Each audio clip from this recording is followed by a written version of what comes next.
Sebastián Villa, tenemos que hablar de un tema que tiene que ver con la ley ómnibus, porque es allí donde está la suspensión de la movilidad jubilatoria, las facultades que se solicitan para dar aumentos por decreto a jubilados y pensionados, hasta tanto haya una nueva fórmula de movilidad que quede de manera definitiva.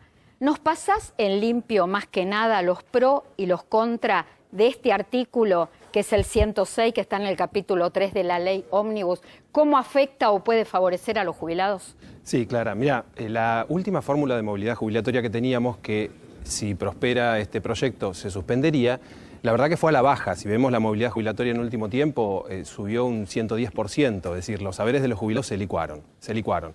Ahora, lo que se propone en la reforma es dejarla sin efecto, se delega en el Poder Ejecutivo la posibilidad de definir un nuevo método de ajuste automático, de actualización de esos saberes de forma automática, y mientras tanto se irían aumentando por decreto. ¿Cada cuánto? Periódicamente.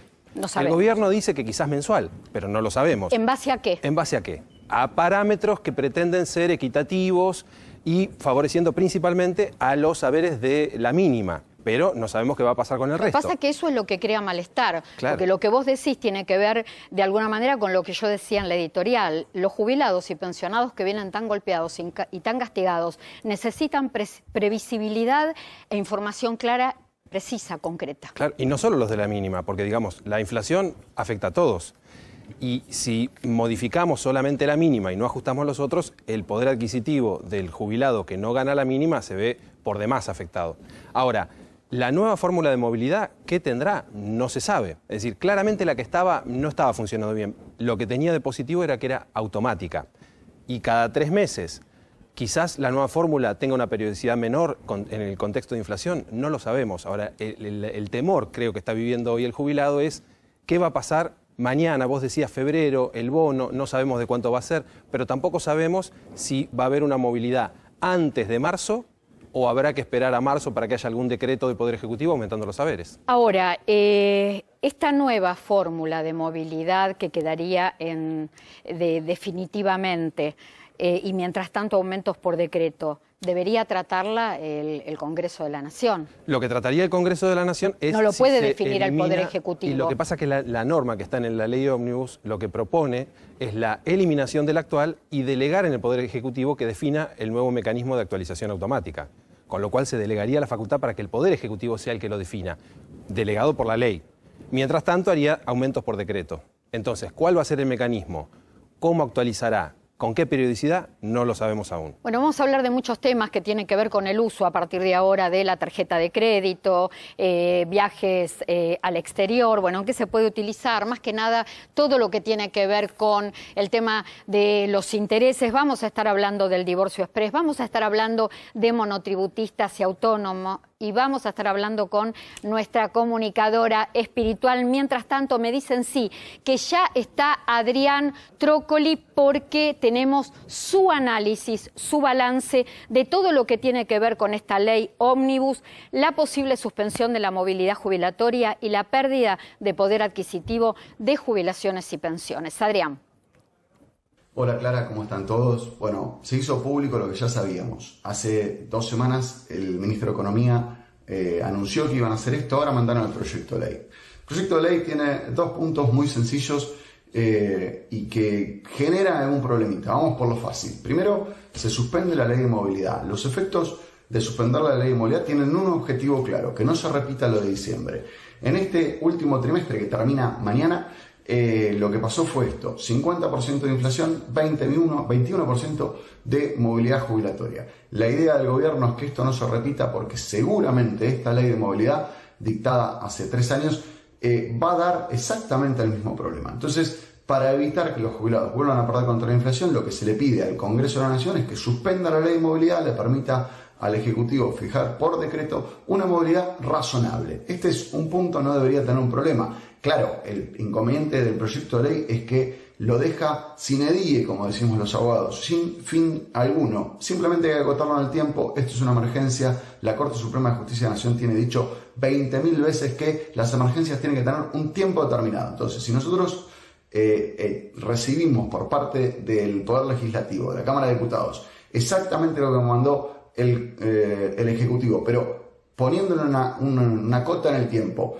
6 meses, 12 meses, un plazo razonable para que este próximo año, estos próximos 6 o 12 meses, sean por decreto, no debiera haber problema. Primer cambio tiene que hacer el Congreso. Segundo cambio tiene que, sin lugar a dudas, poner un piso mínimo, todos, absolutamente, todos los diputados que estaban el año pasado en la oposición y que habían estado en contra del actual proyecto de ley, lo que decían es que tenía que dar una garantía contra la inflación. Bueno, exigirle esa misma garantía al Poder Ejecutivo, nada demasiado complicado. Luego de esto, no se puede, como pide el Poder Ejecutivo en este momento, no puede darse al presidente la facultad de legislar sin una nueva ley, sin nada. Hay tiempo, tenemos por lo menos 6 meses, 9 por delante para que el Congreso, sí, cuando mande el Ejecutivo un proyecto de ley, sea el Congreso el que lo trate, es fácil, nueva ley, esperemos que esta ley respete lo que la Corte siempre dijo y nosotros venimos repitiendo de manera sistemática. La movilidad de las jubilaciones tiene que ser suficiente. ¿Suficiente para qué? Para mantener el poder adquisitivo de las prestaciones. Tan sencillo como eso. Así que bueno, se terminó el año y no quería dejar de saludarte, Clara. Nosotros arrancamos la feria ayer, ya estamos teóricamente de vacaciones, igual al pie del cañón con un montón de cosas, trabajando con diputados, trabajando desde el Colegio Público de Abogados. Pero bueno, año nuevo, así que muy buen año para todo el mundo. Saludos. Sebastián Villa, otra vez lo mismo, hablar de lo mismo. Monotributo y autónomo. ¿Hay algo de mejora en el DNU o en la ley ómnibus para monotributistas y autónomos? No, Clara, en ninguna de las dos normas se toca el tema. Lo que hizo la AFIP, un poco demorado por el cambio de gobierno, es actualizar las tablas, tanto de las categorías... 190, casi 111 puntos. Claro, casi 111 puntos. Anual. El monto del ajuste para lo que son los aportes y los pagos que hay que hacer, ¿no? Sí. Y un 49% se suma la facturación por categoría. ¿Por qué es menos? Bueno, porque había habido una actualización de los montos de facturación en julio, ¿sí? Entonces, y los aportes estaban, y la parte impositiva, todo el componente de aportación estaba fijo desde enero. Ahora, ambas cuestiones se estaban actualizando por el índice de movilidad jubilatoria, que como dijimos hoy está muy bajo. Entonces, ¿qué pasa? Cuando estamos ajustando los montos de facturación por debajo de la inflación, lo que estamos haciendo es que cada vez son menos los monotributistas que quedan incluidos y tendrían que pasar al régimen de responsable inscripto y autónomos. Con lo cual, ahí vamos al enanismo fiscal, es decir, muchos van a tratar de facturar menos, de no trabajar más o de evadir parte de su facturación ¿Puedo aportar real. algo técnico? ¿Cómo no? Decime. Esto es una estafa. Y sí. Técnicamente es una estafa. O sea, Sí. no le demos tanta vuelta. Lo están estafando. ¿Cuántos son? 4 millones de monotributistas, 1 millón de autónomos, los están estafando. Básicamente los están estafando porque con un ajuste de 110%, una inflación que va a correr al 240, es una estafa. Sebastián, divorcio express sin profesionales. Yo pienso, ¿cómo impacta esto, no? O cómo puede impactar el decreto de necesidad de urgencia en las distintas profesiones. Vos, como integrante de la Coordinadora de Previsión y Seguridad Social de Profesionales de la República Argentina. Sí, hay mucha preocupación, Clara, hay mucha preocupación porque en el proyecto de ley ómnibus se definen 2 temas de preocupación para la sociedad en general que tienen que ver con los divorcios express, de alguna manera llamados así, las sucesiones notariales. Sí. ¿Qué pasa? Los divorcios, básicamente lo que plantean es que uno pueda ir y divorciarse directamente ante el registro civil.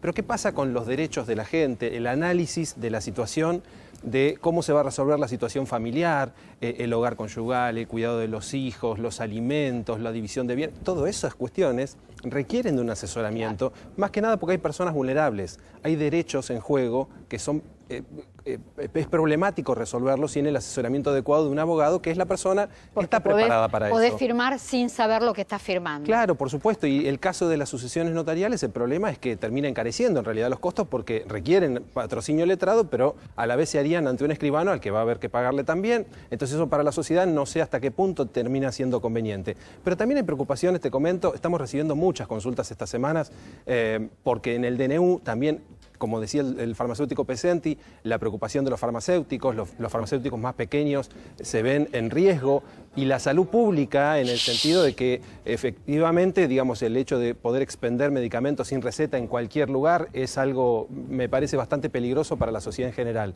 El caso de los profesionales como los ingenieros, los arquitectos, los agrimensores, con el cese de la obra pública en el DNU, más o menos el 50% de su actividad se ve absolutamente perjudicada. Eso genera preocupación respecto de cómo va a ser su trabajo el año que viene, si van a tener o no van a tener trabajo. Es decir, las profesiones en general están en alerta. Me parece que tanto algunas cuestiones que están en el DNU como en el proyecto de ley ómnibus son preocupantes. Esperemos que se piense en esto en particular. Hay algunas cuestiones que no parecen trascendentales para la reestructuración de un país y sin embargo pueden ser muy perjudiciales para la comunidad en general, para los ciudadanos de a pie que necesitan del asesoramiento profesional adecuado, y sin esto me parece que estamos en riesgo todos.